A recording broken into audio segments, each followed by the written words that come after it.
Problem जो back old age में degeneration start हो जाती है, जिसकी वजह से स्पाइनल स्टीनोसिस हो जाता है। उसकी वजह से भी आपको बैक पेन हो सकता है। और लॉन्ग सिटिंग आवर्स, आजकल डेस्क वर्क ज़्यादा है, कंप्यूटर वर्क ज़्यादा है, या स्टैंडिंग इवन वर्क ज़्यादा है, उसकी वजह से अगर आप पोस्चर अपना अच्छा मेंटेन नहीं करते तो उसकी वजह से भी आपको बैक पेन्स के प्रॉब्लम हो सकते हैं।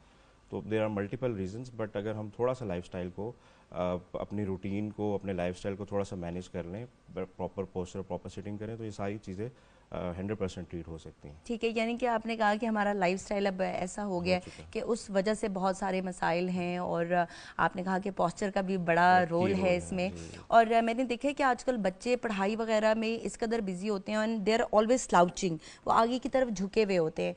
तो आजकल कुछ डिवाइसेस भी आ गई हैं जो कि आपको पोस्चर सिग्नल अलार्म देती दीदी, हैं जी जी बिल्कुल कि जी, आप पोस्चर झुक अलार्म। रहे हैं। तो पहले तो ये बताइएगा सबसे पहले कि ये पोस्चर, अच्छा पोस्चर क्या होता है? जी मैम, अच्छे पोस्चर को अगर हम सिटिंग में मार्क करें तो इसके 5 मेजर पॉइंट्स हैं। एक तो ये, जब आप बैठे हुए हो तो अपने आप को साइड से आप मिरर की तरफ देखें।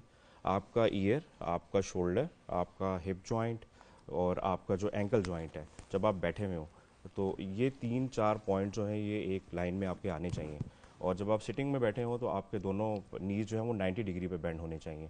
तो अगर आप आइडली बैठे हुए हैं और इस तरह का पोस्चर मेंटेन कर रहे हैं, यानी अपराइट हैं और आपके चिन इन है, ईयर, शोल्डर एंड आपके हिप ये एक लाइन में है, तो इसका मतलब है कि आप आइडियल पोस्चर में बैठे हुए हैं। एनी पोस्चर जिसमें आप फॉरवर्ड बेंड हो जाएंगे या बहुत ज़्यादा टेक लगा के बैठेंगे, इन दोनों केसेस में आपकी बैक का प्रॉब्लम हो सकता है और ये गुड पोस्चर मार्क नहीं किया जाएगा। सही। अच्छा, आपने बड़े अच्छे पॉइंट्स बताए, और मैं फ़ौरन से अपने आप को जज कर रहे एनालाइज हैं। कर रही थी कि मैं भी हालांकि कोशिश की हुई है कि सीधी बैठूं, लेकिन फिर भी हम लोग ना चाहते हुए भी थोड़ी देर के बाद उसी पोजीशन में चले चले जाते हैं जाते जिसकी हैं। हमें आदत पड़ी हुई होती वही है। होती है। तो इट्स अ कॉन्शियस एफर्ट मेरे ख्याल से करनी जी पड़ेगी। जी जी। अच्छा डॉक्टर उमेर, आजकल मार्केट में बहुत सारी ऐसी चीज़ें आ गई हैं, जैसे कि मैंने जिक्र किया कि ऐसी डिवाइस भी है जो कि आपको सिग्नल भेजती है जब आप स्लाउच करने लगते हैं।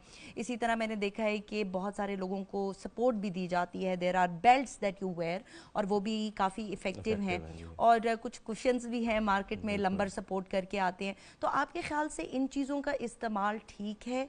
क्या एक ख़ास स्टेज पर जाकर इनका इस्तेमाल किया जाता है, या पहले ही कर देना चाहिए शुरू? मैडम, आइडली तो ये है कि आप इन चीज़ों को यूज़ करने से पहले किसी फिजिशियन या डेफिनेटली किसी फिजियोथेरेपिस्ट से ज़रूर कंसल्ट करें।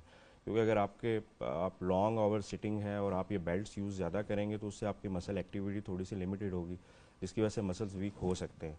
तो अगर ये बेल्ट्स यूज़ करनी है तो इनके साथ आपने अपनी अपर बैक, अपने लोअर बैक, इनके मसल्स की स्ट्रेंथनिंग एक्सरसाइजेज साथ साथ ज़रूर करें। और पोस्चर मेंटेन करना कोई इतना मुश्किल काम नहीं है।